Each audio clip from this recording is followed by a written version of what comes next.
ஆண்டவர் இரட்சகரமாக இயேசுவின் இனிதான நாமத்தினால் உங்களை வாழ்த்துகிறேன். நம்முடைய ஆவிக்குரிய சிந்தனைக்காக சங்கீதம் 15:5 நான் வாசிக்கிறேன். தன் பணத்தை வட்டிக்கு கொடாமலும் குற்றமில்லாதவனுக்கு விரோதமாய் பரிதானம் வாங்காமலும் இருக்கிறான்.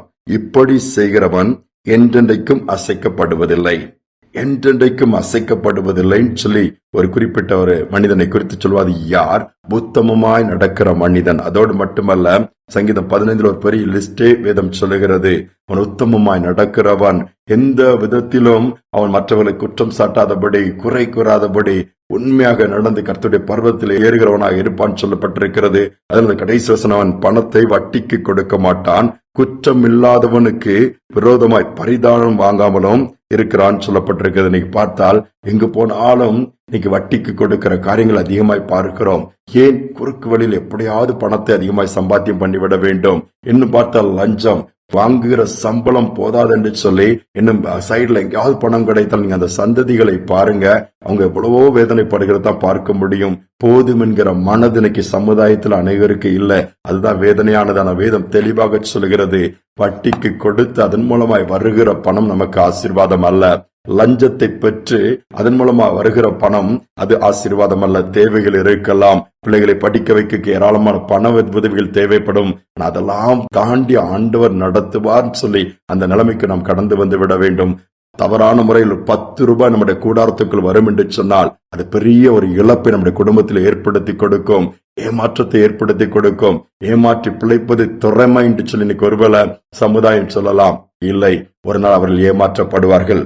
ஒரு சம்பவத்தை நான் வாசித்தேன். எப்படி என்று சொன்ன ஒரு அரபிய கதை என்று பார்க்கும் பொழுது, ஒருவன் போய் வட்டி கொடுக்கிறது போல ஒரு ஜாடியை வாங்கிட்டு வரான். அவன் வீட்டுக்கு வாங்கிட்டு அதை வச்சுட்டு கொஞ்ச நாள் கழிச்சு திருப்பி கொண்டு கொடுக்கும் பொழுது ஒரு குட்டி ஜாடியை அதுக்கு கூட எடுத்துட்டு போய் கொண்டு கொடுக்கிறான். கொடுத்தவன கேட்கிறான், ஜாடியை கொடுத்தவன், கடனாக கொடுத்தவன் கேட்கிறான், எப்படிப்பா நான் இதை தானே கொடுத்தேன், இதுதானே எனக்கு திருப்பி கொடுக்கணும்னு சொல்லும்போது, இல்ல இது குட்டி போட்டுச்சு, ஜாடிக்கு சொந்தக்காரர் நீங்க தான், அந்த குட்டியை நீங்க வச்சிடுங்கன்னு சொல்லிட்டு குட்டி ஜாடியை கையில் கொடுத்துட்டு போயிட்டான். எனக்கு ஒரே சந்தோஷம். நாட்கள் கடந்தது. மீண்டும் ஒரு நாள் அதே மாதிரி அந்த ஜாடியை கொடுக்கிறவன்ட்ட, வட்டி கொடுக்கிறவன்ட்ட போய், எனக்கு ஒரு வெள்ளி ஜாடி நீங்க வச்சிருக்கீங்களா, அதை தாங்கன்னு சொல்லி கேட்டான். இவன் சந்தோஷமா கொடுத்தான். ஏன்னா இவங்கிட்ட கொடுத்தா அந்த வெள்ளி ஜாடி குட்டி போட்டு இன்னொரு குட்டி வெள்ளி ஜாடியும் வரும்னு சொல்லிட்டு அந்த எண்ணத்தோடு இவன் கொடுக்கறான். கொண்டு போனான். கொண்டு போய் வச்சவன் அதுக்கு பிறகு திரும்பி பார்க்கவே இல்லை. நாட்கள் கடந்துச்சு. இந்த ஜாடியை கொடுத்தவன், என்னடா இவன் பணமும் கொடுக்கல, வட்டியும் கட்டல, இந்த ஜாடியும் திருப்பி கொடுக்கலன்னு சொல்லிட்டு தேடி வரான். தேடி வந்து, இவ்வளவு நாள் ஆச்சு தப்பா நான் அந்த ஜாடியை கொடுத்து, வெள்ளி ஜாடியை கொடுத்து, அதை என்னோட நீ திருப்பி கொடுக்கலையே, நீ என்னப்பா அப்படின்னு சொல்லி கேட்கும் போது ஒரே அழுகாளுதான். அந்த ஜாடியை வாங்கிட்டு போனவன், நீ ஏன்ப்பா அழுறான்னு சொல்லி கேட்கறான். ஐயா, அந்த ஜாடியை வாங்கிட்டு வந்தனா, அது வாங்கிட்டு வரும்போது அது என்னாச்சுன்னா, அது பிரசவத்துல அது குட்டி போடும்போது இறந்து போச்சுது. இறந்து போனதுனால எனக்கு என்ன சொல்லன்னு தெரியல, அதை அடக்கம் பண்ணிட்டேன். அதனால திருப்பி உங்களுக்கு அந்த ஜாடியும் கொடுக்க முடியல, குட்டியும் அது இறந்தனால குட்டியும் நான் பார்க்க முடியல, அதை அடக்கம் பண்ணிட்டேன்னு சொல்லி அழுதானா. என்ன செய்ய முடியும்? யோசித்து பாருங்க. எப்படிரா ஜாடி குட்டி போடுன்னு சொல்லிட்டு அவன்கிட்ட கேட்க முடியுமா? கேட்டா, அன்னைக்கு மட்டும் நான் திருப்பி ஒரு குட்டியோட கொடுக்கும்போது வாங்கிக்கிட்டீங்களேன்னு சொல்லி இவன் திருப்பி கேட்பானே. வேற வழி இல்லாம ஏமாந்து விட்டோம் என்று சொல்லி தலையை தொங்க போட்டு திரும்பி போயிட்டானா. நாம் ஏமாற்றுவோம் என்று சொன்னால் ஒரு நாள் ஏமாற்றப்படுவோம். தவறான வழிகளை பணத்தை சம்பாத்தியம் பண்ணுவோம் என்று சொன்னால் அது தகாத விதத்திலே அது வேறு வழியாக வெளியே போய்விடும். நமக்கு அவைகள் வேண்டாம். இந்த உலகத்துல இருக்க போகிறது கொஞ்ச காலம்தான்.